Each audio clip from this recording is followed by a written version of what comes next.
Everyone, please give a warm welcome to Robin Wall Kimmerer.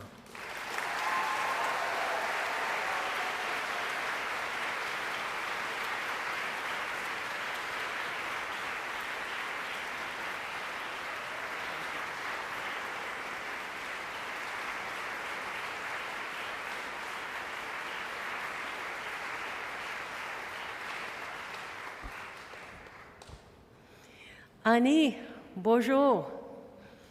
Shabadas ke gish kokwe na desnakas, bodwe wad mi kwenda, megazedo dem minwa mako dodem, shishibanyak nibendegwes minwa mikwech kinegeko gamishang. And in our beautiful Potawatomi language, of which I am just a beginning student, I give you respectful greetings. Tell you that I'm Anishinaabe Potawatomi woman of the Bear Clan and also of the Eagles, that my name in our language, Shabadas Gegish Kokwe, my real name, means the light shining through Sky Woman. And we're told that our names help us understand the gifts and the responsibilities that we were given in our journey here in this beautiful place. And so I view that as my responsibility to shine a light on the land below. Now, I also want to tell you that I'm so grateful to be here in Wampanoag territories, in these beautiful homelands. Thank you for the warm welcome that I've received today, and I've had such great visits with youth, with community members, with all sorts of people today that have really lifted me up to see the good work that's happening here at the museum and the engaged communities around that museum. And as we are here in Wampanoag territory, I want to just say a word about where I am from. Potawatomi folks, we are members of the Three Fires Anishinaabe Confederacies, which are in the Great Lakes. But I live today near Syracuse, New York, in the heart of Haudenosaunee territory, who are my neighbors, my teachers, my friends. And so what I want to share with you by way of location is that long before settlement, the Haudenosaunee Confederacy, in what is today called New York State, and the Anishinaabe Three Fires Confederacy had to have an agreement about how these two multiple nations would live together in this beautiful green garden, which is our home. And so the agreement that our nations negotiated is represented here in this document, in this treaty belt, traditionally made of quahog shells, which we obtained through trade with our Massachusetts relatives. And this is a replica of a belt that my Haudenosaunee neighbors have in their leadership lodges, and the Potawatomi have it as well. In my language, we call this the Nagan Kebeshik Mkwan, which means the dish with one spoon treaty belt. And what you see here, worked in the purple blue beads, is the shape of our traditional birch bark feast dish. And what this international treaty says between our nations is that Mother Earth, Shkak Mekwe, fills this dish for all of us. We are showered with the gifts of the earth, and they land in this dish, and that our two nations agree that while we are different people, we are fed from this same dish, and that we pledge to one another a mutual responsibility to keep that dish clean, to keep that dish full.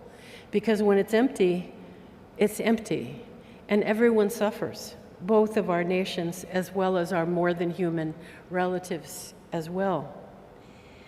That's the nagan, that's the dish. But this is the nagan gebejik emkwan, it's the dish with one spoon.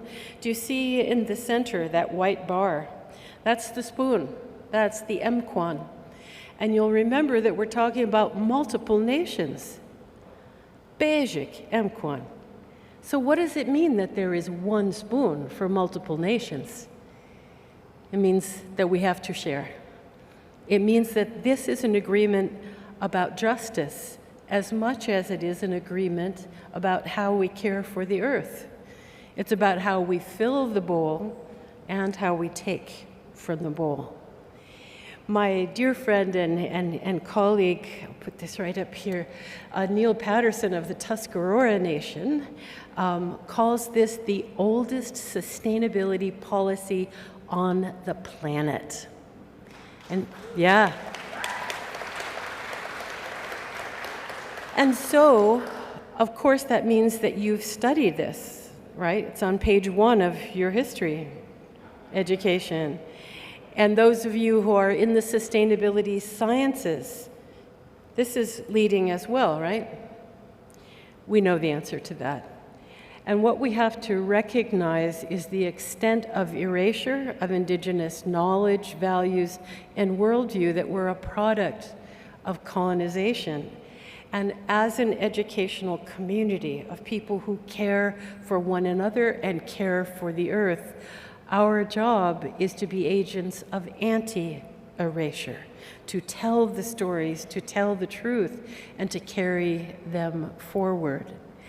And just by the virtue of the invitation of Leslie and myself for this evening and other enterprises of the museum, we come to represent that notion of anti-erasure.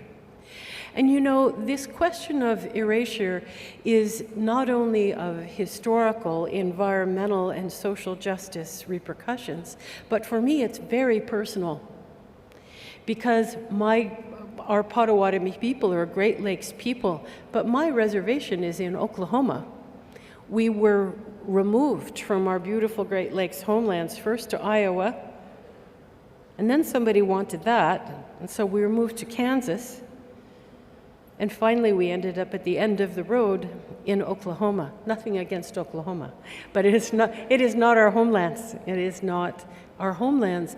And my grandfather, at age 9, was put on the train, taken away from his family, put on the train for the notorious Carlisle Indian School in Pennsylvania, whose mission, you will remember, is to kill the Indian to save the man. Where did erasure come from? This is massive acts of violent erasure of our ways of knowing.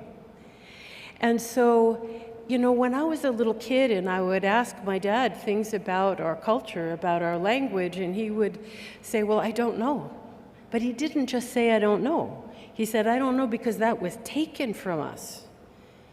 And that's a very different story, isn't it?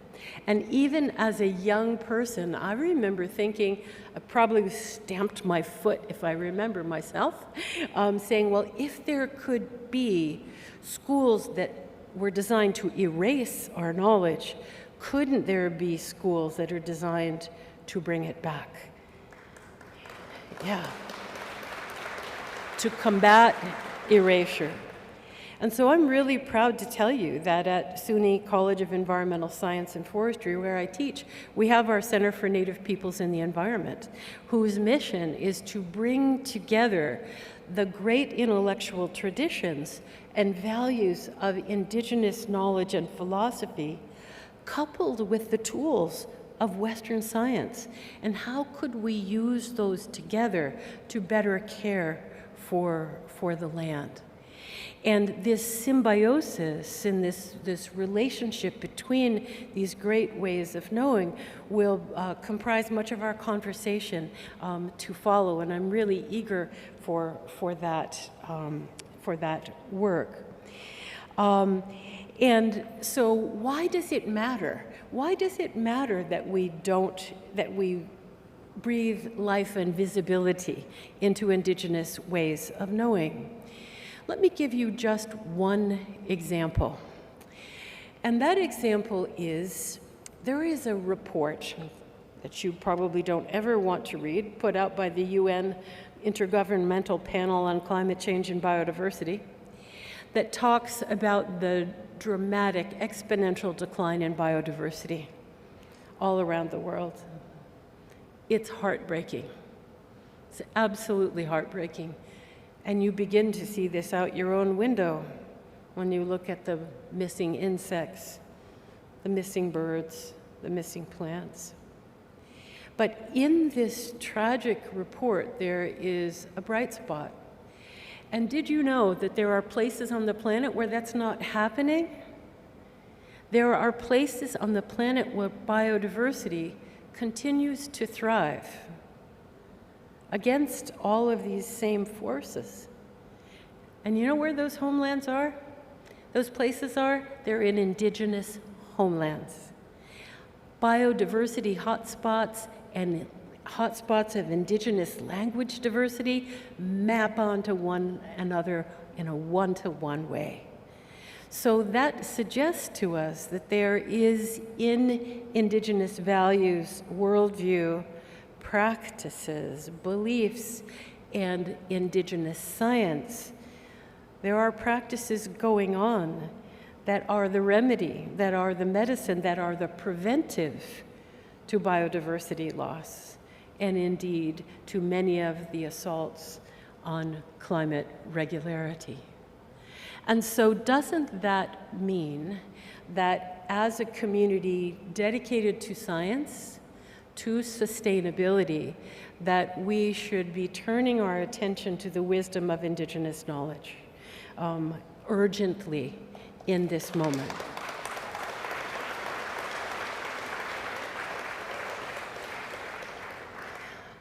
In doing this work for decades now, I have been so privileged to have so many teachers, mentors, inspirations along this path.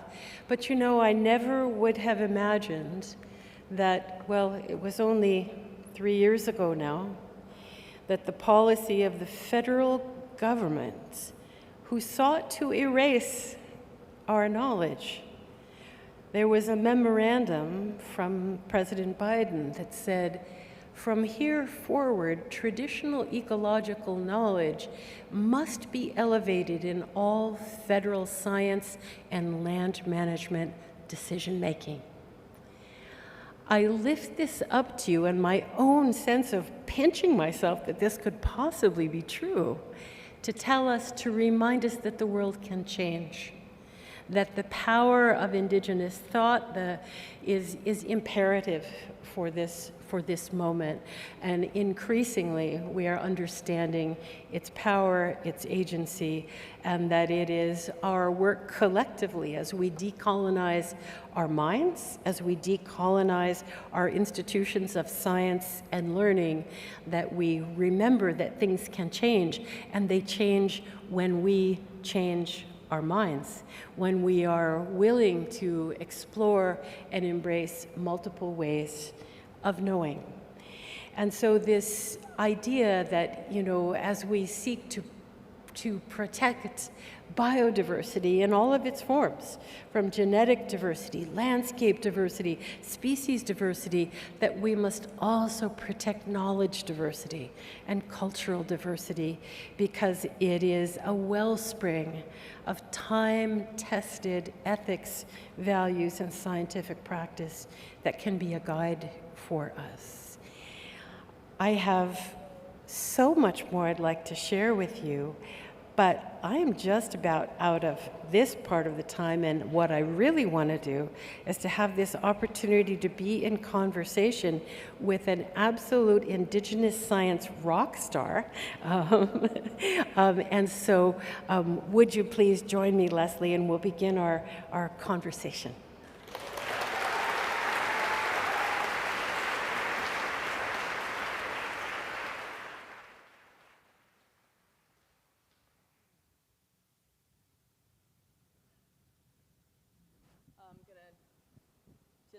Without the microphone for a second. You can't? Okay. I'll sit down. Katapatanamu, thank you. Wanikisak, Natasuis Mikwan Nipawak, Thomas Masipiet. I, too, am an elementary speaker of my language, but greetings to all of you. My native name is Standing Feather, and I am Mashpee Wampanoag. I live between Cape Cod and Cambridge currently, and am just thrilled, was just absolutely thrilled to be invited here tonight to have this fireside chat with Robin around the brilliance of the messages and the stories in her 3 books that resonate so deeply with many of you. And for me, I live by her books. So without further ado, Robin, we're going to jump right in. One quick thing is a little housekeeping that got missed earlier. I'm hearing an awful lot of feedback. Is that okay? It's really disconcerting. No? It's okay? Okay. So the Q&A, you can scan the barcode and set up your questions, and I'll see them on this iPad. It looks like there are already a ton coming in. And then on your seats, there's the feedback. So is that what you wanted me to share? Okay, great. So we're going to jump right in. I'm going to talk about some of these key concepts and how they impact our everyday lives. So Robin, you center reciprocity and gratitude in all of your work. In Braiding Sweetgrass, you weave the blades of the concept of reciprocity everywhere you are and in everything that you see. With our Earth Mother, the gifts are endless as she is constantly giving and providing, even when she is sick. And you say this in your work. Even a sick Earth gives to us. In acknowledging the museum's year-long spotlight on being human, it's fitting that by recognizing and valuing reciprocity in nature, people can translate these patterns into social and economic structures. So can you share a little on the concept of reciprocity and how it's universally valuable to all living beings and advances society as a whole? Thank you so much for calling that out, because it is at the heart of all of my work, of this exploration of what does that mean to be in reciprocity with the living world. And for me, let's start, because we're in the Museum of Science, let's start with the scientific components of reciprocity. When we look at ecosystem science, we know those things that create what we call the balance of nature, the harmony of nature, are created by negative feedback loops, right? AKA reciprocity. That in return for what is taken or produced, there is consumption. And then production, there is this, everything moves in a circle of reciprocity. So this is biophysically true. This is how the world works. And we are part of that world. We're a species that has to obey the same natural laws as frogs and amoebas and sugar maples, right? And you're right, this feedback is really disconcerting. You can't hear it? No, okay. Yeah. Okay. We'll do our best.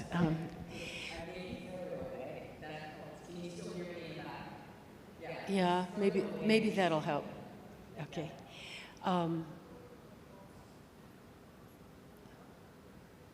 Oh.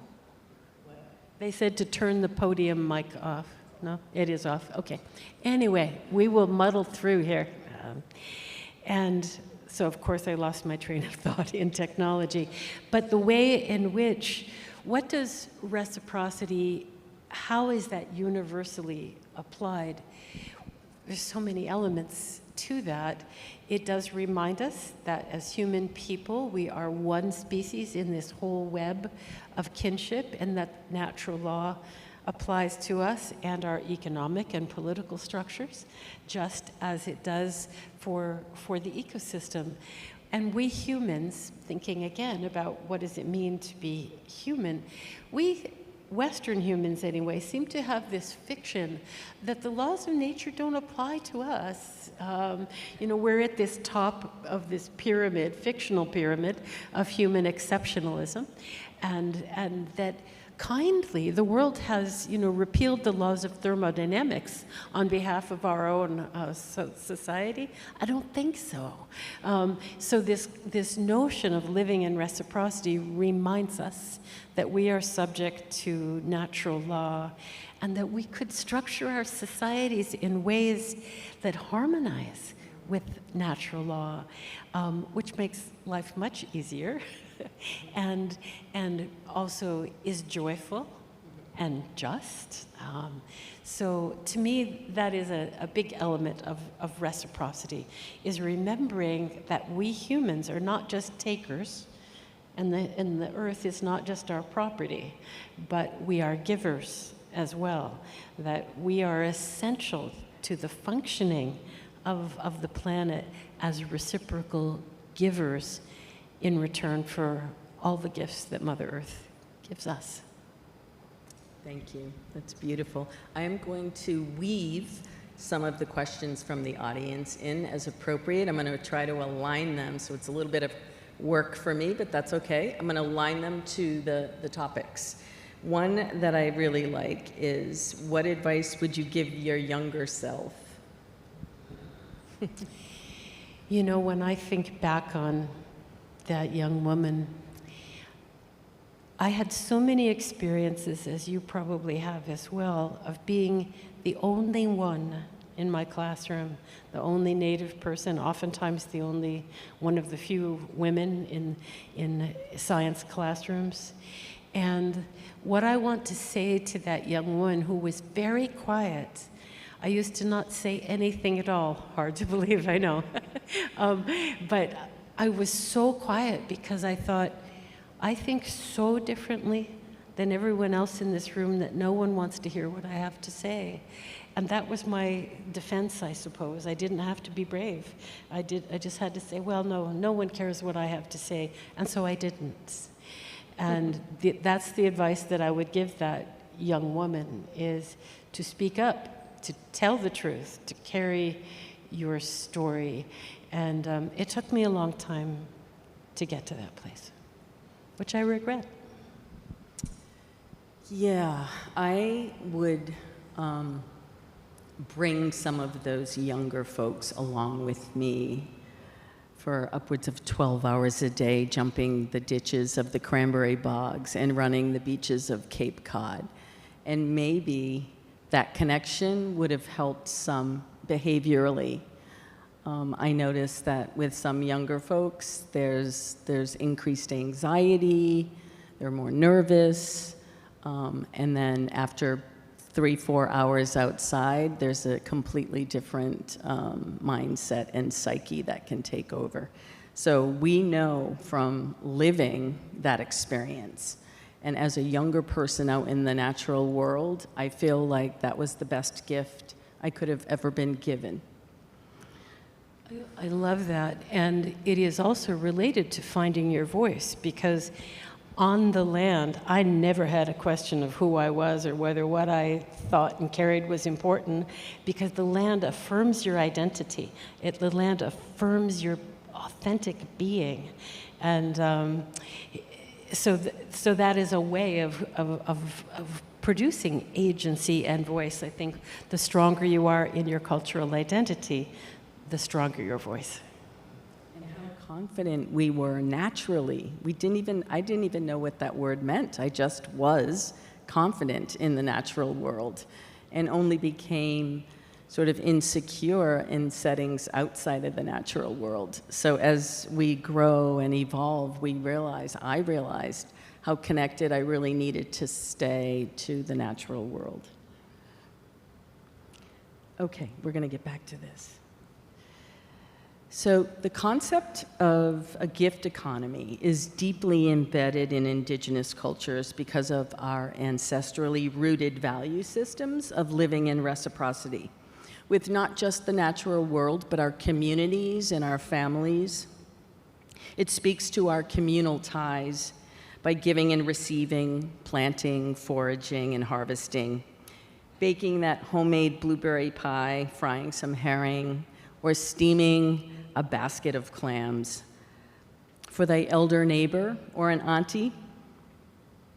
In this way, we are in constant appreciation of the earth's bounty as a gift and not an extracted resource. In Serviceberry, Robin, you wrote that receiving a gift from the land is coupled to the responsibilities of sharing, of respect, of reciprocity, and gratitude, a kind of gratitude that brings us to the realization that our lives are nurtured, completely nurtured from the body of the Earth Mother.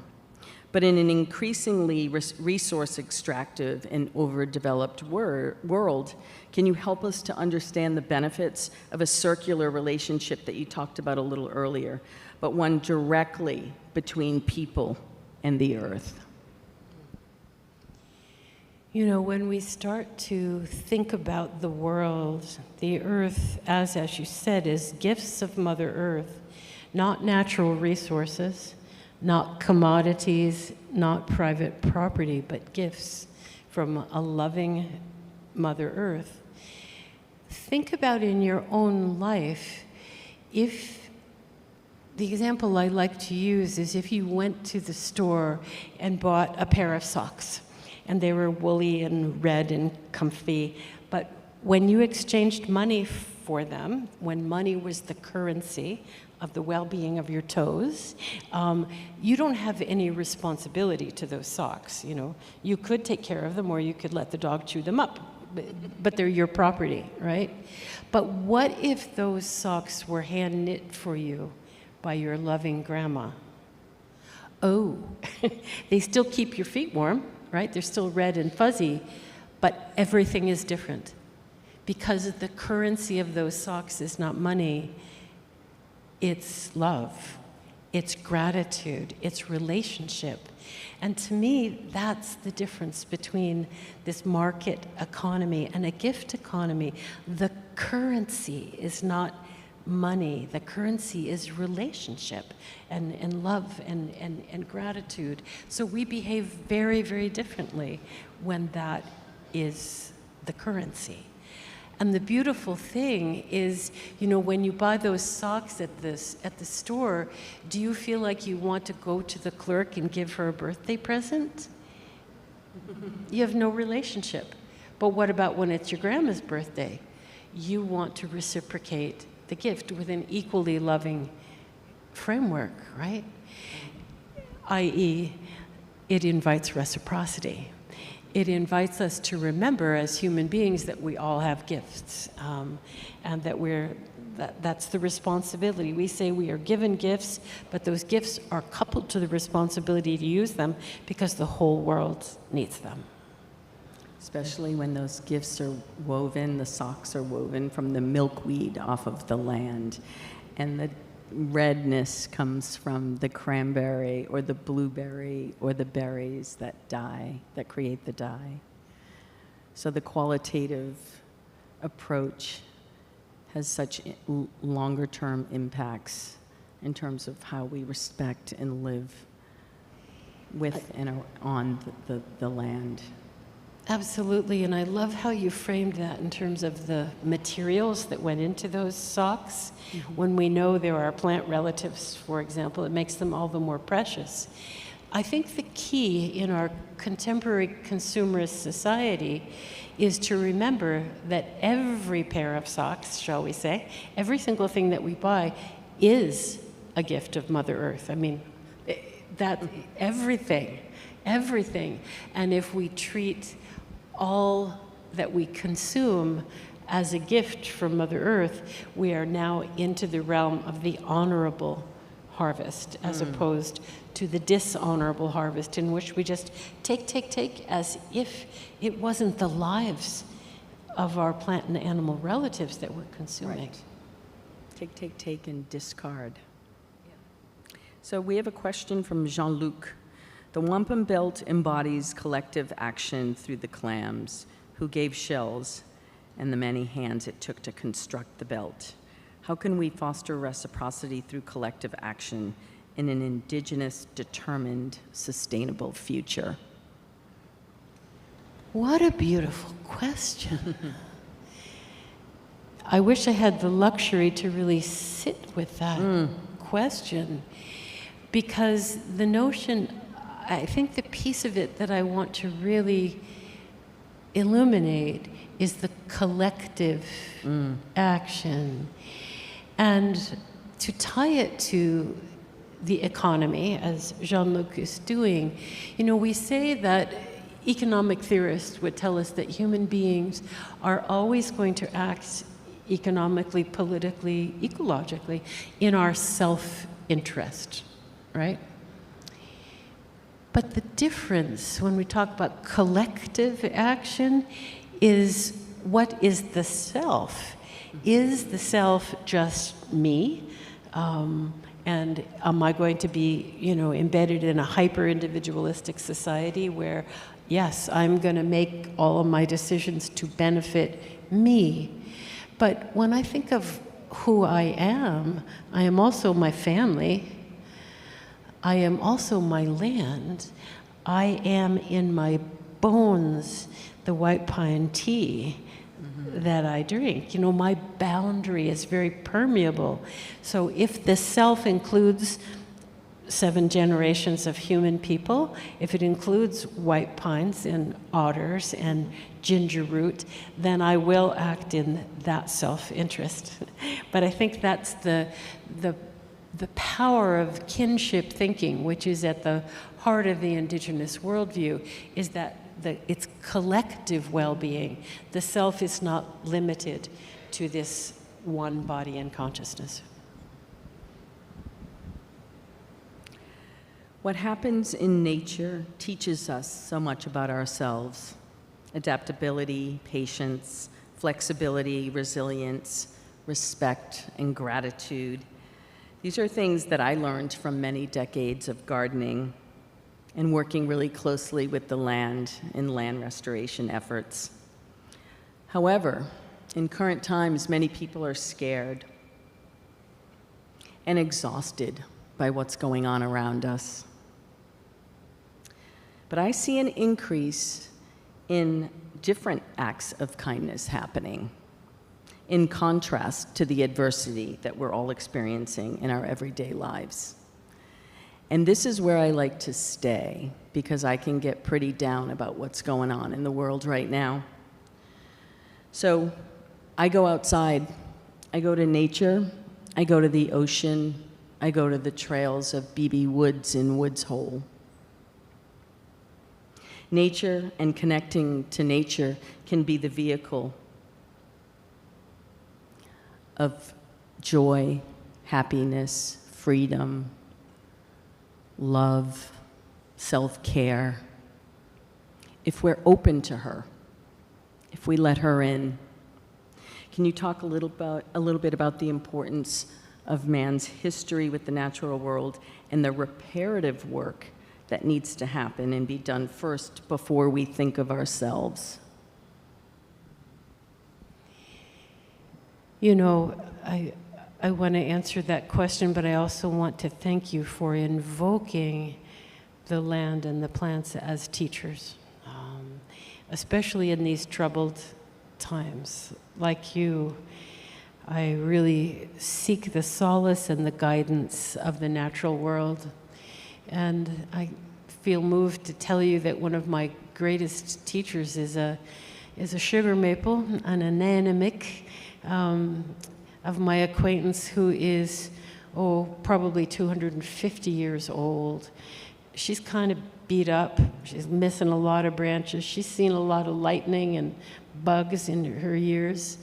And when I go to her and say, wow, we're in a place right now. We're in a place.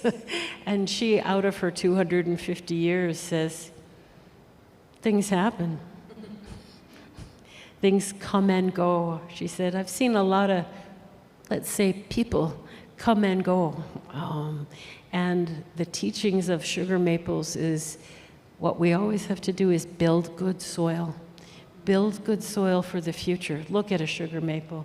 They're giving everything away to the future.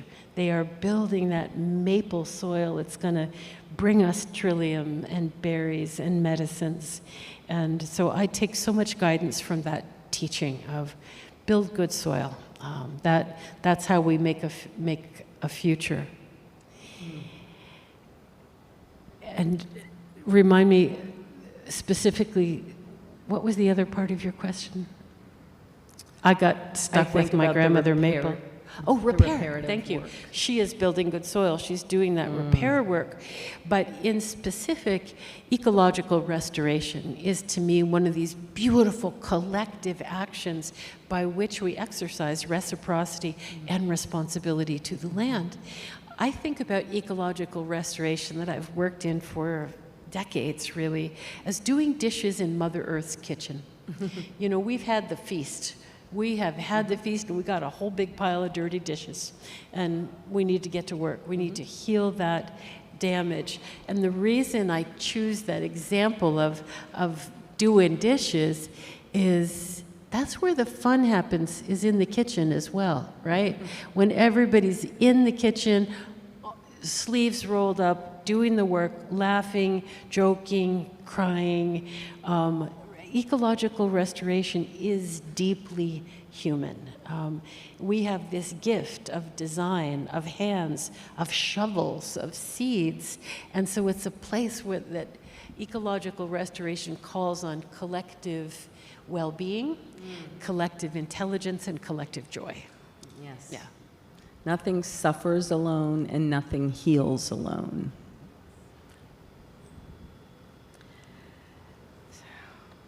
We've got a lot of traditional ecological knowledge questions, so I'm going to get to that one of mine.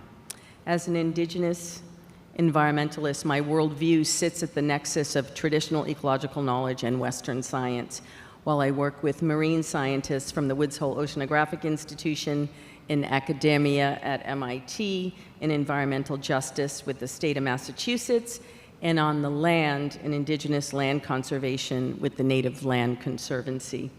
Bridging the two sciences has come with its challenges and rewards. My work remains centered in preserving place-based indigeneity, whether it be on the land or in the waterways of coastal Massachusetts, and many times includes weaving Indigenous frameworks of tech with Western science models. After years of working through some of the more commonly seen problems in integrating tech in Western science, many challenges still remain in my view. I still come up against the age-old Western science notion that nature serves humans. In a paper, Robin, that you wrote in 2002, now that's 23 years ago, I've been following you for a long time. It's called Weaving Traditional Ecological Knowledge into Biological Education, a Call to Action. She was writing about this before we even knew what that word meant, so kudos to you. You underscored that traditional ecological knowledge, let's just call it tech for now, is born of a long intimacy and attentiveness to a homeland and can arise wherever people are materially and spiritually integrated with their landscape. Western scientific education gives privileged status, these are your words, to objective information only, and specifically excludes emotional and spiritual dimensions, while tech recognizes the different strengths of multiple understandings and explicitly incorporates the cultural experience of the observer.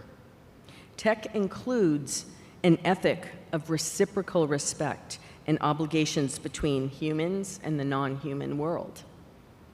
In Indigenous science, nature is subject, not object. And such holistic ways of understanding the environment offers alternatives to the dominant consumptive values of Western societies. So can you unpack this a little bit for our audience and speak to the insightful value of this first native science? Yes. And, you know, when you talk about your experience as an Indigenous scientist, oh yeah. We are swimming upstream against the dominance of the Western worldview, which dismisses Indigenous science for so many reasons, one of which gives me an opportunity to answer that specific part of your question. You know, one of the things that I so value about Indigenous ways of knowing, Indigenous knowledge systems that make them different than Western science, is, at least in Potawatomi ways, we invoke the medicine wheel teachings, where we say that we human people were given at least 4 different ways of understanding the world. And one of them is the intellect, our big old brains, you know, maybe too big for our own good sometimes. So the intellect, right? But we also have empirical knowledge for that which can be observed and measured and sensed, right? So we have body as a way of knowing. But we also have emotional intelligence, right? We're really good at that. And we also have our acknowledgement of mystery, of things that are bigger than we are, of what I will call spiritual comprehension or spiritual mystery. So mind, body, emotion, and spirit, we say, are the tools that we have to understand the world. And I think of a beloved elder in my life who, when you'd ask him a really hard question, he'd say, we're going to have to walk around the circle on that one, meaning we're needing all of those ways of knowing. As a Western-trained plant scientist, I am acutely aware that the knowledge of the intellect is privileged in our education, in our research, in our thinking, in our problem solving, as is empiricism, those things that we can measure and observe and count and quantify, right? And in my science training, I remember being so jarred by this as a young scientist. That's it. Those are the only valid ways of knowing.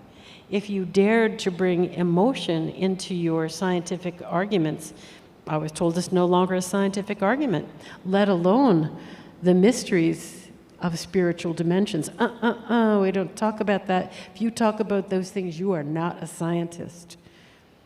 You understand why maybe I was a little quiet in my classrooms?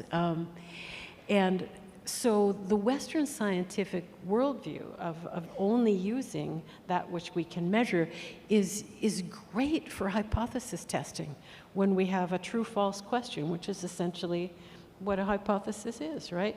And I'm privileged to be able to wield those tools of Western science. But the problems that we face in this urgent moment are not true-false questions.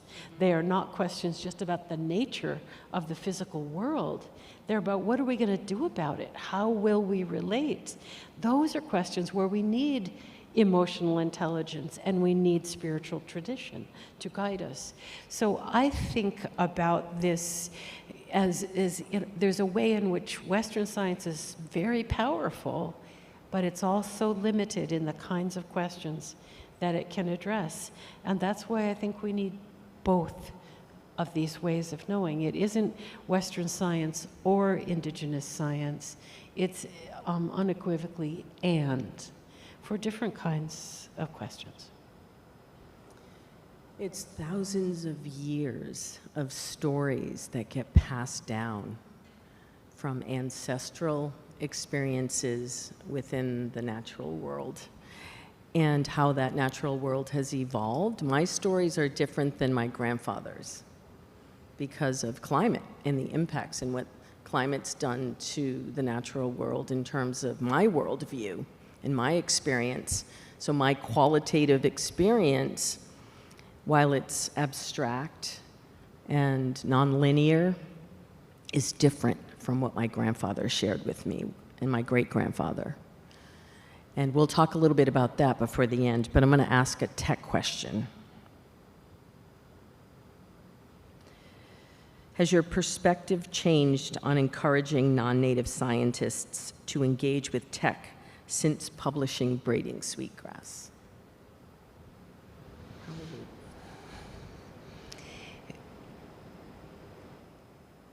No, More, right? no, Let's yeah. get more scientists More- involved. Yeah, and broader, more creative thought. I think the way that my thinking may have has evolved is in trying to help my Western science colleagues own their own cultural perspectives. That this is not only the realm for Indigenous knowledge, but from whatever traditions they come from and from their lived experience as well.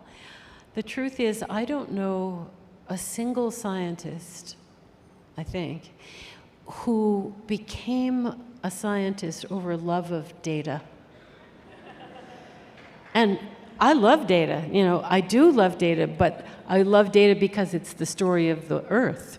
I think that so many scientists come to this work from wonder, from amazement, from love of the land. And then when we educate scientists, we say, well, we're leaving all that lovey-dovey stuff out. We're just gonna learn to calculate, significant statistics around our data. Those are important skills to have, but I don't think that means we have to divorce ourselves from our love for the world. And it has led us to this place where I think it was said in that, Jane Goodall was saying it in that little film, we really do have enough climate information. We do. We have enough technology, and it's estimated that we also have enough money, but we don't do it. So it's not science that's limiting. It's the story. It's the values that we don't have a compelling story that gives us the political will to make the sacrifices and the changes. And that's where the power of Indigenous storytelling, of understanding our reciprocity with the living world, that in return for the gift of being alive in this beautiful place, surely we have a responsibility to life in return. Thank you. Some people change depending on the severity of the loss. Some people who aren't on the right side of history right now, and we're facing more opposition to being on the right side of history than I think I've ever lived through. I don't know about many of you in the audience, but what it takes to get more people on the right side of this is going to be to continue to do what we're doing and fight that fight and stay with it and bring, most importantly, those next generations along. And that's where I'm a little concerned. And I'm going to ask this next question that's very much related to the next generation and next few generations. So COVID brought about a new level of reclusion and loneliness for we humans, with increased screen addiction, the mounting fears that come from population explosions of dangerous disease-ridden ticks and mosquitoes filled many people with paranoia, steeped in a fear of the outdoors. This is one of my biggest fears, is when people become fearful of the outdoors. So I work in the work that I do every day to help younger folks and students understand the importance, beauty, and power in getting outside and connecting to our natural world, because that's where the difference will happen. We're not doing anything if we don't bring these next generations along and teach them to love this space the way we do, the way we were taught to. That comes so naturally to us. So many of our young are growing up without any idea of what they're missing. The issue is exactly that, what they are missing and what they don't even understand they're missing. There's a big gap there. Closing that gap is huge. It's not like any other gap we've ever witnessed with the younger generations. The magnitude of nature can help this to silence the ego, the self-centeredness, and the inner negative talk that social media can produce. We didn't grow up with social media. I didn't. So I didn't witness some of the issues that I see in our younger generations from these impacts. I recently saw a social media meme that said, "Do the world a favor. Don't give your 6-year-old a smartphone. Teach them to dig up worms and catch fish." Can you share a little bit on the recommendations that you might have to our younger generations, Robin, in connecting more to the natural world, to better understand that ancient relationship for us, to be grateful, to be kind, to be patient, and to live reciprocally, especially when it may not come naturally to them? Leslie, I share your fear that people are becoming afraid of being in the world. You know, I had a conversation with a woman who was saying, I want my children to grow up loving the world, but, you know, I'm afraid that a plant is going to touch them. And I'm like, well, I want your kids to be out there eating things. So it's very real. And so I think that especially in the informal education space, such as represented by museums, by informal education in schools and nature centers, and we have to gently bring people into the fold. And honestly, one of the things that I think often is an impediment to that is in natural settings, we kind of have the keep out sign of, oh, well, don't touch anything, leave only footprints, take only photographs. I disagree. I think there need to be places, just as there are places that are dedicated to combating the extinction of species, there needs to be a network of ways to live. I used to call it my backyard, but now we have to make those places, I guess, that are dedicated to combating the extinction of experience. The experience, yeah, right? Of berry picking. Of how do you know that the world is generous and beautiful and sweet if you've never picked wild berries or picked a bouquet of flowers for your mom? I think we need those kinds of spaces that invite human interaction in ways that are at first safe, but I think we also have to combat the notion that everything is always going to be comfortable and sanitized. You're supposed to get dirty. That's part of the joy, the authenticness that we began with of how you live in the woods. So it's an uphill battle, but if we think about the land as teacher, how do we benefit? You need to go to class. You need to be with the teacher. Yeah. It's not a good weekend for me if my nails aren't filled with dirt. Yeah. So, we're getting close to the time, so I'm going to get through some more questions. In Braiding Sweetgrass, in the chapter of the footsteps of Nanabozo, Becoming Indigenous to Place, one of my most favorite chapters, you shared that the elders said that the people who came to the shores didn't have both feet on the shore. One was still in the boat because they weren't sure if they were even staying. You note that observations from contemporary scholars see in the relentlessly materialistic culture the fruit of homelessness, a rootless past. I've heard an expression about folks who move to a new place and aren't ancestrally from that place, but they're connecting by rewilding themselves to the nature of that new place, discovering their surroundings to root themselves in an immersive way to the land. Can you please speak to the power of that sense of belonging in and to a place and its importance? Absolutely. And this is one of the reasons that in Braiding Sweetgrass, I talk over and over about reciprocity, because we are a nation of immigrants, right? Of people who have come from someplace else. And if we continue with that frontier mentality of use it up and move along, that is the basis of the extractive worldview. We live as if our children and grandchildren aren't going to live here, but they are.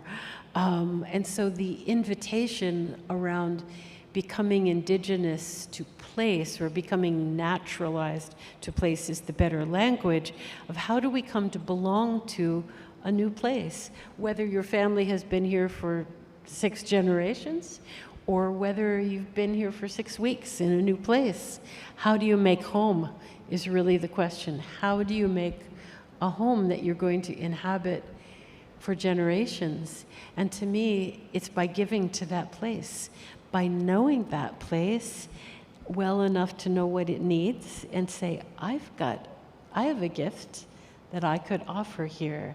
It's when you go to a new place, you say, the first thing I'm going to do, I'm going to find a place to volunteer. Why do wise people do that? Because reciprocity is a way to belong. Reciprocity is a way to know your place, to give your gift and come to belong. So to me, reciprocity, these acts of giving to our places as if our lives mattered, is how we come to belong, whether it's in a small community setting or whether it is our conception of what it means to be a citizen of a place, is to give to that place in return for what you are given. And to understand what all our relations means at its right. core. Alex Hackman, my friend in the first row, asked, Western science-based organizations are doing well-intended projects in Massachusetts today, yet once the project is completed, we often see poor follow-up care for the land. How can we operationalize relationality with the land versus the completion of projects, which seems transactional? Yes. And so much of it is the time frame in which our funding streams work, you know? You might have funding for X number of years and, oh, well, there's no more money, so you can't do the thing anymore. I've always thought, well, if it's worth doing for free. But, sorry, that's just me. But that notion of it being transactional and short-term can be counteracted by engagement with the community from the start. So not just as window dressing, but saying, what are the questions that you have? What are the approaches that would work for you? What are the ways in which you would feel invited and responsible and belonging to this project? And then long after the funding is gone, people are committed to it because they have invested energy and talent and their own gifts in it, and it becomes sustaining in that way. So I think it's the grassroots collective approach to things like restoration projects and land healing projects that allow them to have longevity as opposed to just being done with the end of the last grant cycle. Seeing that restoration project as a relationship underscores the future of your connection to it. And I think that's what's missing from a lot of the work that you're describing, Alex, is that it's familial. It has to become family, a family member, an extension. And I think it has to have emotional and values content as well. It's not just about, restoring the hydrology and increasing the seed bank. It has to be about relationality. It has to be grounded in ethics, and that will outlast the challenges of keeping it going. Yeah, like showing up and waiting for the buds to open and just relishing in the beauty of that and being patient and kind and understanding that everything it happens in its own time. And we live in a society that's like, we needed it yesterday. That's problematic when it comes to nature, because nature's going to tell us seasonally what it's doing. And then we can define what our food systems might be for that year. Some things may not show up one year, so we may not get that particular plant, that green or that strawberry. Creator forbid. We'll always get strawberries. I want to just shift over to a really important question. From Kate, could you speak a bit about how Indigenous environmental activism connects to other movements like disability justice, work against anti-fat bias and trans rights? I would love to hear the questioner's insights on that, because some of this is in a realm that I am not familiar with and I need to learn more. But to me, at root, they're all about justice. They're all about honoring the gifts that every being brings. You know, I was using this example this morning when I think about, I'm always instructed by a Three Sisters garden, you know. When we look at the amazing yield and beauty and nutrition that come from 3 different species growing together, the beauty of that garden wouldn't work without every one of those entities bringing their authentic selves to that work. And to me, it's that notion of the richness of true inclusivity that binds those together. But I would love to learn more about the intersectionality of those movements. I think it's about rights and equity and celebrating the differences that we all bring to the table. And yes, let's talk more about that offline. I'm gonna check it in on the time. I've got 5. Okay, good. So one of my favorite topics as a mother, in Braiding Sweetgrass, A Mother's Work, you talk about being a good mother means teaching your children to care for the world. And I talk about this a lot, about those next generations, and how we ought to nurture the natural world. You talk about this, Robin. A tree being a good mother nurtures a full crop of apples by gathering the energy of the world into herself and passing it on. The tree sending her young out into the world well provisioned. Her young are the apples, of course, well provisioned for the journey, packaged in sweetness to share with the world. This resonates with me so deeply it could bring tears to my eyes right now. To bring more light to this, can you share with us how your idea of motherhood is rooted in Mother Nature herself?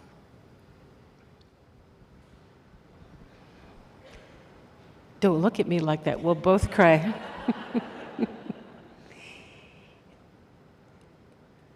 When I think about the incredible generosity of the living world, of Mother Earth, you know, there's a chapter in Braiding Sweetgrass when what is it? The epiphany in the beans, that moment when I realize that my garden loves me back. My garden is feeding me. The woods are feeding me. The river is teaching me what I need to know. Everything that I need to live is provided for me by the earth. It is our generous mother, not only in physical provisioning, the way our moms give us life from their own bodies, and then nurture us as infants from their own bodies. That is my experience of Mother Earth, to know that my life, and therefore the life of my beloveds, is completely contingent upon the gifts of Mother Earth. And so in Potawatomi ways, when we talk about Mother Earth, it's not just a loose metaphor for generosity. It is that knowing that we are loved like children from the body of our mother. And when we really recognize that, when we really feel that love from the land, if we could feel that, it seems to me, perhaps naively, that would change the way that we behave. Would we harm the one who loves us? I don't know that we would. And so the language and the teachings and the deep physical and emotional and spiritual understanding of the earth as mother and the love that we are showered with leaves no room for harm for her. You wouldn't harm your mother. And so the deep emotional and spiritual engagement with this idea of our earthly mother is one of the most powerful and transcendent elements of our Indigenous worldview and wisdom. For she is the giver of all life. Yeah. So I'm going to ask one more question from the audience, which I find wonderfully silly. Where did the bouquet next to you come from? Not silly at all. This bouquet was given me this afternoon in our community meeting. It was, was it Noah? It was. Sorry? Thank you. A wonderful urban farm in Somerville. Yeah, look at that.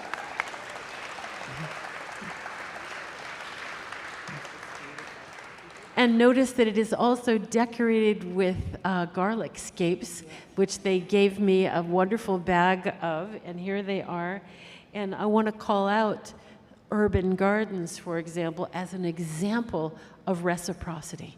To say collectively, making justice, doing right by Mother Earth, by making beauty and sharing that beauty, this bouquet embodies reciprocity. So thank you.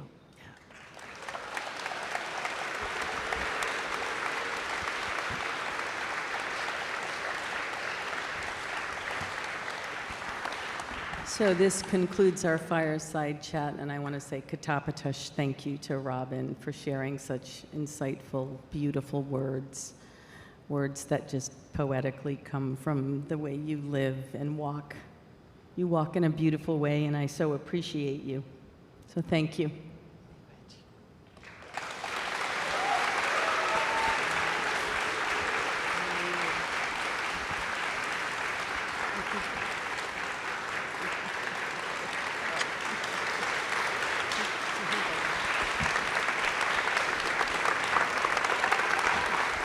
Miigwech, thank you.